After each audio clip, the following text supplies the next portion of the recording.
दोस्तों नमस्कार, मैं राकेश श्रीवास्तव। हमारे YouTube चैनल में आप सभी का स्वागत है। बिहार में नीतीश कुमार के राजनीतिक करियर का लगता है अवसान आ गया है। उनका राजनीतिक करियर अब बिल्कुल खत्म होने की कगार पे पहुंच गया है, क्योंकि उनके कुछ बयान ऐसे लग रहे हैं जिससे ऐसा लग रहा है कि उन्हें इस बात का डर पूरी तरह से सता रहा है कि चुनाव के बाद एनडीए की तरफ से उन्हें पूरी तरह से खारिज कर दिया जाएगा। दूसरी तरफ महागठबंधन में उनके जाने के रास्ते भी पूरी तरह से बंद हो गए हैं, क्योंकि तेजस्वी यादव नहीं चाहते हैं कि नीतीश कुमार की वापसी हो। वहीं एनडीए में उन्हें मुख्यमंत्री का चेहरा नहीं बनाए जाने से नीतीश कुमार को ऐसा लग रहा है कि चुनाव में उनका इस्तेमाल करके चुनाव के बाद जब परिणाम आएंगे उसके बाद उन्हें साइडलाइन कर दिया जाएगा। यही वजह है कि हर मंच से नीतीश कुमार एक बयान को बार बार दोहरा रहे हैं, और ये बयान ये है कि पहले जो गलती हमने की है वो दोबारा नहीं करेंगे। वो एक बार प्रधानमंत्री नरेंद्र मोदी के सामने इस तरह का बयान देते हैं। इसके अलावा वो भारतीय जनता पार्टी के तमाम बड़े नेताओं के सामने इसी तरह का बयान दे रहे हैं। सवाल ये उठ रहा है कि आखिर नीतीश कुमार को बार बार एक ही मंच से, अलग अलग मंच से एक ही तरह का बयान क्यों देना पड़ रहा है? क्यों उन्हें यह भरोसा देना पड़ रहा है कि वो वापस से नहीं जाएंगे या वापस से एनडीए का साथ नहीं छोड़ेंगे?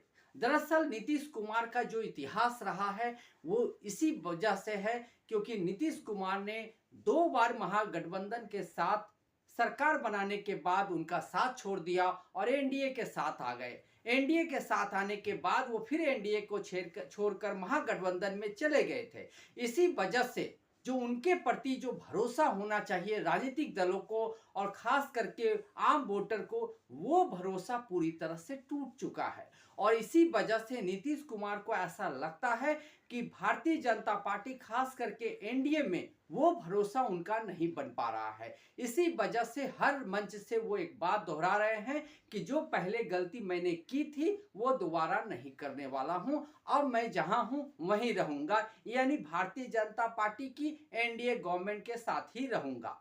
ये भरोसा उन्हें इसलिए भी देना पड़ रहा है क्योंकि अक्टूबर नवंबर में जो विधानसभा के चुनाव होने हैं, उस चुनाव से पहले उन्हें ऐसा लगता है कि एनडीए को अपना एक सीएम फेस सामने लाना चाहिए, और इसके लिए नीतीश कुमार चाहते हैं कि उनके नाम की घोषणा की जाए। लेकिन एनडीए की तरफ से इस बात को अब तक खारिज किया जाता रहा है और एक ही तर्क दिया जाता है कि संसदीय बोर्ड की बैठक में नाम की घोषणा की जाएगी। तो आखिर ये नाम की घोषणा कब होगी, ये भी बड़ा सवाल है। चुनाव से पहले या चुनाव में रिजल्ट आने के बाद? अगर रिजल्ट आने के बाद घोषणा होती है तो निश्चित रूप से नीतीश कुमार का नाम सामने नहीं होगा, क्योंकि जेडीयू जितनी सीटों पे चुनाव लड़ती है उतनी सीटें पे उन्हें सीएम पद सौंपा जाएगा, इसकी कोई गारंटी नहीं है।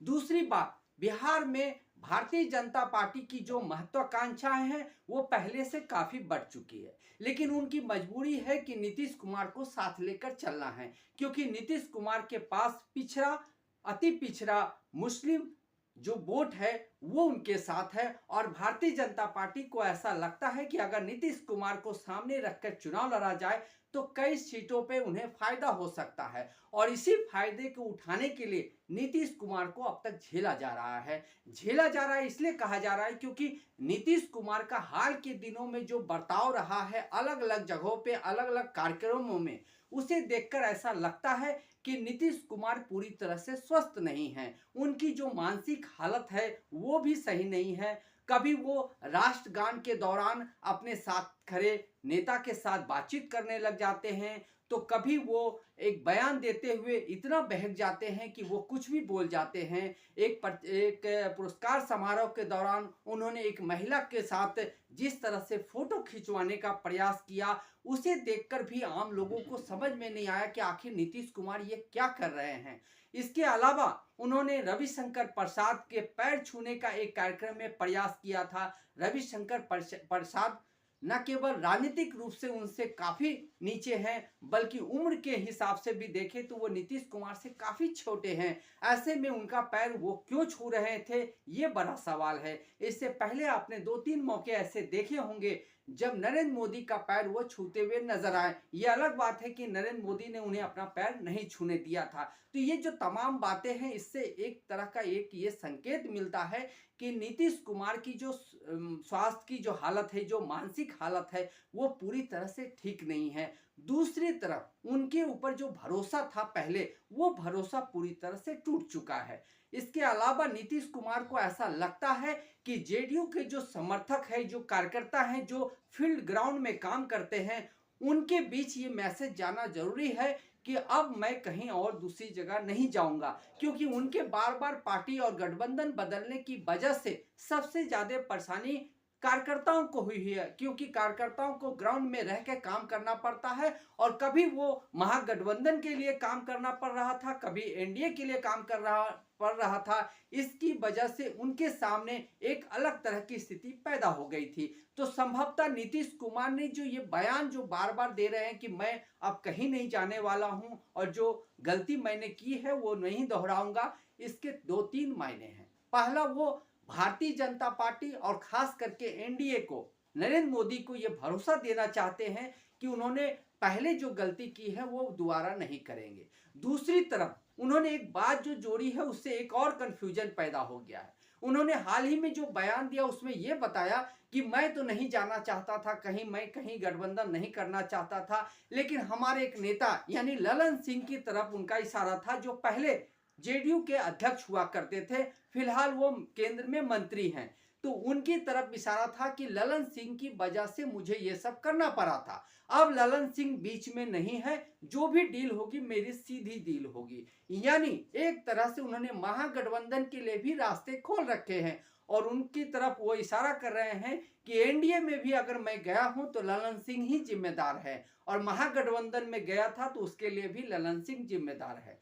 तो एक तरह से दो तीन इशारे नीतीश कुमार दे रहे हैं। एक तो वो भारतीय जनता पार्टी एनडीए गठबंधन को भरोसा देना चाह रहे हैं कि वो अब कहीं नहीं जाएंगे। दूसरी तरफ लालू यादव को भी ये संदेश देना चाह रहे हैं कि उनके बीच जो ललन सिंह का एक दीवार थी वो दीवार हटा दी गई है, अब सीधे बातचीत हो सकती है एक तरह से। ये तीसरा, वो जेडीयू के कार्यकर्ताओं को ये बताना चाहते हैं कि वो किसी भी भ्रम की स्थिति में ना रहें, अब उनके नेता कहीं नहीं जाएंगे, इसलिए उन्हें एनडीए के लिए ही प्रचार करना है, उसके लिए ही काम करना है।